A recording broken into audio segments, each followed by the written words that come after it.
경기 순환이라는 것은 일단 경기가 국민 경제의 총체적인 활동 수준을 의미합니다. 그냥 경기가 좋다, 나쁘다 이런 거 있잖아요. 그게 경기의 활동, 경제의 활동 수준을 의미하고요. 확장 국면, 수축 국면 이렇게 나뉘고 확장 국면은 회복기랑 확장기, 수축 국면은 후퇴기와 수축기 이렇게 세분화됩니다. 그래서 우리가 경기가 이런 식으로 왔다 갔다 거릴 때 우리가 회복기가 여기가 회복기라고 부르고요. 그 다음에 여기가 확장기, 여기가 후퇴기, 여기가 수축기 이런 식으로 부릅니다.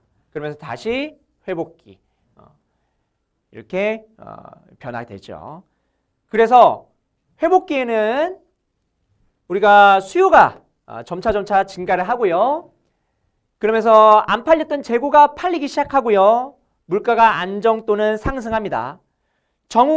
중앙은행은요, 정부는요, 저금리를 계속 해야겠죠. 아직 경기가 성장한 건 아니고 회복하는 단계에 있기 때문에 저금리를 계속하고 그 다음에 경기 부양정책, 여러 가지 부양정책, 중앙은행이 부양정책을 하죠. 재정정책을 하게 되죠. 확장적 재정정책을 하게 되는 겁니다. 자, 그 다음에 회복기 끝나고 이제 확장기. 자, 확장기에는 수요가 증가하면서 생산이 확대되고 가동률이 증가하고 설비 투자가 확대되고 그 다음에 물가가 상승하는 그런 상황이고, 자, 중앙은행이나 정부는 초과 수요가 지나칠 경우에 긴축 정책을 이제 실시하려고 만지작 거립니다. 경기 부양 정책을 계속하게 되면은 과열이 되니까. 그래서 긴축 정책을 실시하려고 만지작 거리죠. 그 다음에 이제 후퇴기에 들어갑니다. 경기가 이제 둔화되는 거죠.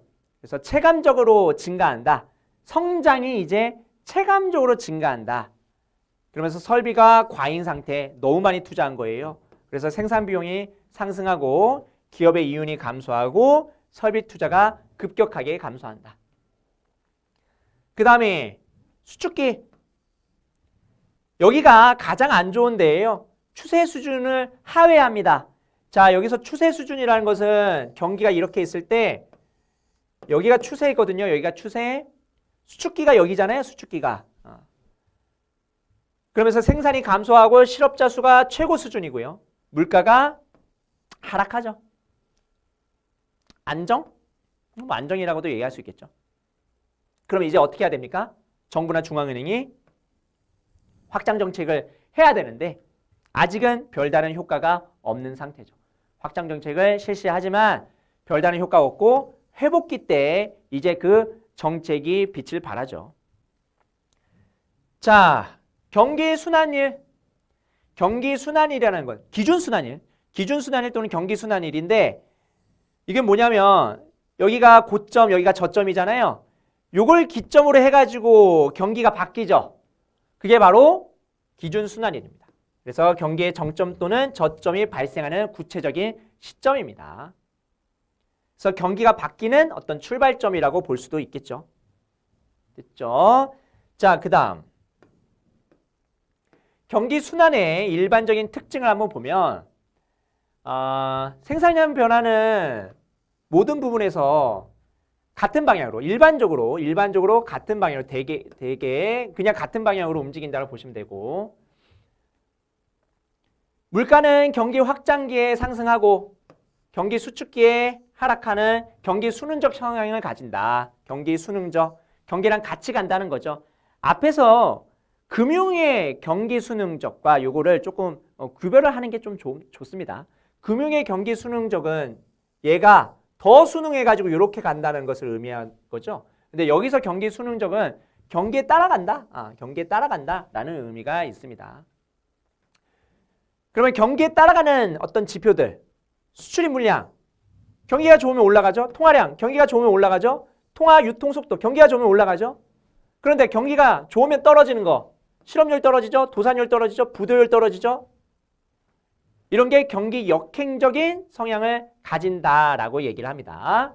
그래서 구분하세요. 경기 순응적 성향을 가지는 지표와 경기 역행적 성향을 가진 지표 구분하시고, 자, 경기 순환이 발생하는 원인, 왜 그러냐?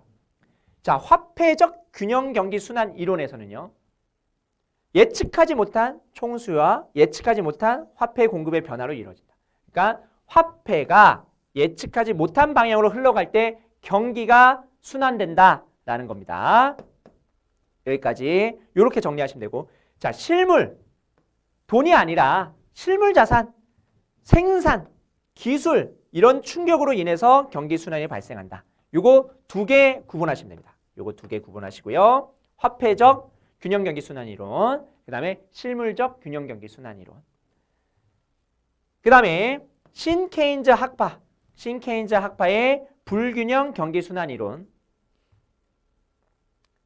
자, 여기는 기업가의 전망 변화, 그 다음에 재정 정책, 그 다음에 소비자의 선호 등 여기 유효 수요 있죠? 유효 수요.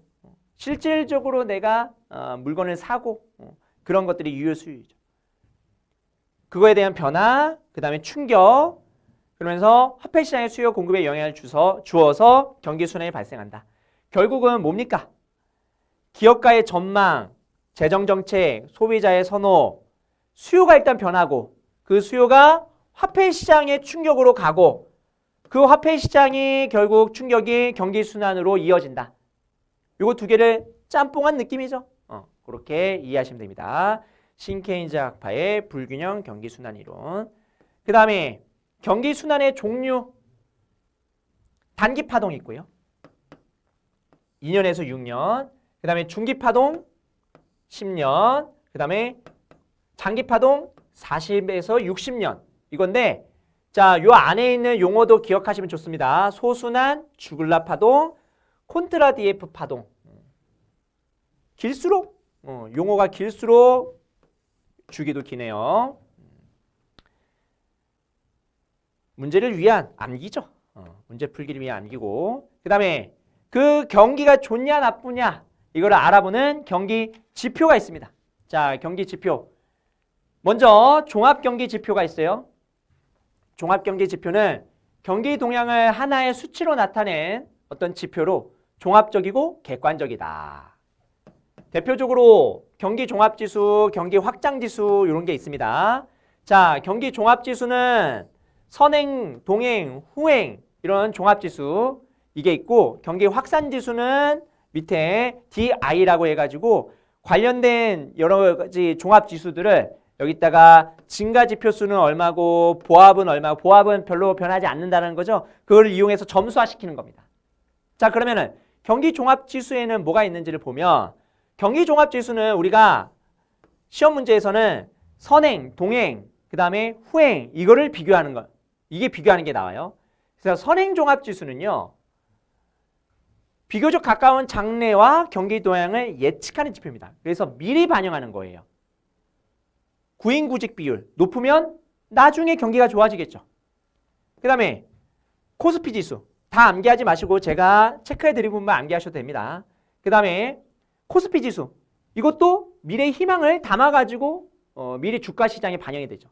건설 수주에 건설업체가 건설을 건물을 짓기 위해서 수주한 게 있어요. 계약한 게 있어요. 그러면 나중에 건물을 짓게 되니까 그때 경기가 좋아지겠죠.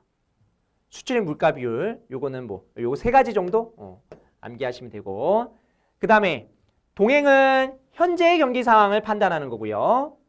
비농립업 취업자 수, 그 다음에 광공업 생산지수 요거, 그 다음에 건설 기성액, 기성액이라는 것은 지금 내가 짓고 있는 건물입니다. 건설 수주액, 건설 기성액, 그 다음에 수입액 이것도 동행 지수고요. 광공업 생산지수, 건설 기성액, 수입액 요거 암기하시면 되고, 그 다음에 후행, 나중에 뒷북치는 지표. 나중에 뒷북치는 지표. 여기서 상용 근로자 수, 상용 근로자 수가 얼마만큼 변하는지, 그 다음에 생산자 제품 재고 지수, 그 다음에 소비재 수입액, 소비재 수입액, 이게 후행입니다. 후행. 됐고, 요거 가지고 계산한 거 있죠? 요 계산식까지 암기를 해야 되냐? 요거는 조금 의문이긴 하지만 그래도 보수적으로 만약에 여러분들이 준비한다 그러면은 요거를 암기하시면 좋죠. 증가 지표수 플러스 보합지표수 곱하기 0.5 한 다음에 구성지표수로 나눠요. 그러면은 증가지표수, 보합지표수 합치면 그러면은 구성지표수가 나오냐? 그건 또 아니죠. 뭐가 있어요? 하락하는 지표가 있겠죠. 그래가지고 요거 두 개 합쳐서 요게 나온다라고 이렇게 얘기하지는 않습니다. 어쨌든 증가지표수는 그냥 1, 보합지표수는 0.5를 곱해가지고 보합지표수는 점수를 조금 낮게 주는 거예요. 그래서 경기 확산지수 요게 높으면 경기가 좋아진다라고 얘기를 하는 거죠. 경기가 확산된다. 됐죠? 그래서 보통은 50을 기준으로 해가지고 50을 초과하게 되면은 확장, 50 미만이면 수축. 요거를 이해하시는 게 더 좋습니다. 공식은 뭐 나중에 암기를 하시고 일단은 경기 확산 지수는 50을 기준으로 하는 거구나. 그렇게 보시면 됩니다.